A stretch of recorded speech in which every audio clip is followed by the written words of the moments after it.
Du, ich bekomme gerade schon mein Fett ab, oder Jörg Liebe von das heftige Bern geschrieben. Wegen dem FC Basel, gestern verloren hat. Europa League. Freu dich auf Sonntag, lieber Philipp. Dann bekommt der FCB die nächste Niederlage. Hopp IB. Krise beim FCB?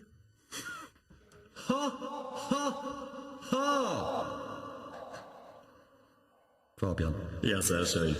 Du tust ja gut so im Hall. Ja, hallo, hallo Echo. Zum Glück ist wichtig. Mit dem Fabian Unterdecker.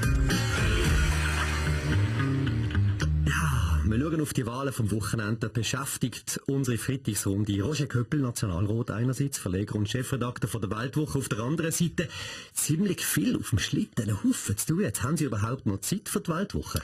Natürlich nicht, aber ich habe am Sonntag im Kellner noch eine ganze Bananenschachtel mit Weltwochenausgaben von 2004 bis 2007 gefunden. Ich glaube, da wird kein Mensch merken, wenn man die gleichen Geschichten einfach noch einmal liest. Aufwärmen sozusagen. Gut, die neuen Kreuzworträtsel muss ich noch machen, muss ich zugeben. Aber die kann man zu Polen oder zu Bangalore billig kaufen, das ist kein Problem.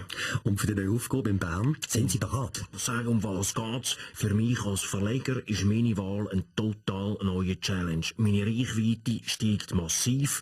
Im Nationalratssaal habe ich immerhin mehr Zuschauer als die Weltwoche Abonnenten. Sogar wenn die meistens die Hälfte schwänzt.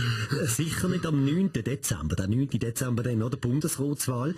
Und das will ja niemand im Parlament verpassen. Wer sieht sich da eigentlich in unserer Runde vielleicht selber als Bundesrat, Roger Federer? Ja, ist klar, oder? Meine Bundesrat Federer, ich habe internationale Erfahrung, oder? Ich kann auch mit Druck ideal umgehen und weiss, wie man das Geld noch mehr Geld macht, oder? Oh, Stefan Eicher, wer ist aus Ihrer Sicht die richtige Person für die Regierung? Ja, immer wenn ich komme, braucht es einen Klangteppich. Auch ich will selber Bundesrat werden, Innenminister. Wie Schönheit kommt von innen und die Schweiz soll hübscher werden. So prachtvoll, dass alle Länder der Schweiz hinten nachher pfeifen. Unsere Grenzen sollen die erotischsten Kurven haben und unsere Brüste Berge sollen grösser werden. Unsere Flaggenfarben sind dann nicht mehr weiss-rot, sondern weiss-erotisch. Tja, zusammen, das ist der Blick am Morgen. Wenn die Fans mich als Bundesrat wollen, werde ich auch Bundesrat, okay. Wie mein Vater schon immer gesagt hat, die Dattel fällt nicht weit vom Stamm. Und wenn man ihr auf dem falschen Dampfer eine Grube gräbt.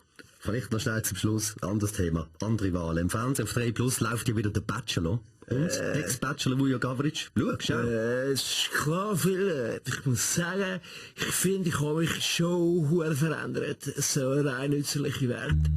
Zum Glück ist Freitag. Mit dem Fabian Unterdecker.